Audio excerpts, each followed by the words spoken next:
अस्सलाम वालेकुम नाजरीन। ड्रामा सीरियल मुकद्दर का सितारा की नेक्स्ट एपिसोड में आप देखेंगे हादिया जिसने अपने शोहर फैजी को कॉल की थी और रमशा ने पिक कर ली। यूँ हादिया को भी इस फैजान के बारे में इल्म हो जाता है। उसका तो अब यहाँ पर रो रो कर बुरा हाल होता है।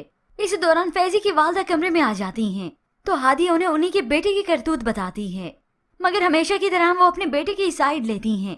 नम आंखों से जज्बाती होकर हादिया कह देती है, मैं बीवी हूँ फैजान की, उन्हें किसी और के साथ भला कैसे बर्दाश्त कर सकती हूँ।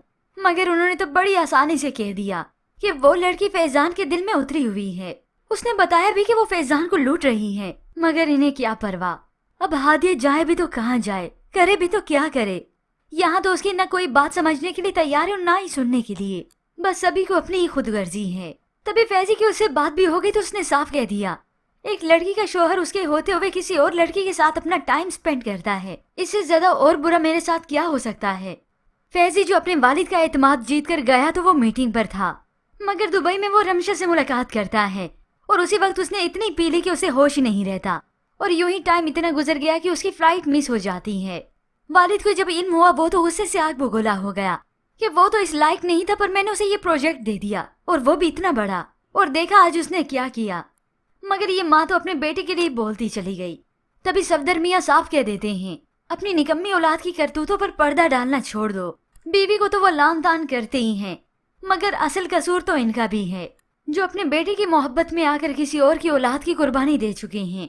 बस वही ना परवाह है तो उन्हें अपनी औलाद की।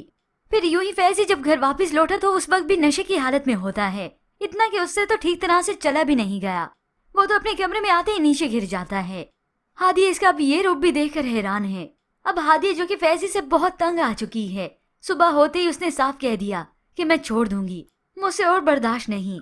मगर ये फैजी तो हादिया को ब्लैकमेल करता है, तुम तलाक लेकर हैदराबाद जाओगी तो सोचो तुम्हारे बूढ़े बाप और तुम्हारी सादी माँ पर क्या गुजरेगी। ये सुनकर फिजा मजबूर हो जाएगी और फिर से अपनी जबान पर ताले लगा लेगी। जबकि व्यूअर्स इसके बाद आप देखेंगे फिजा के रिश्ते के लिए जो तलबगार थे, आखिर उन्होंने आकर सफदर मियाँ से बात कर ही ली कि हमें अलीम भाई की छोटी बेटी अपने बेटे के लिए बहुत भाई है।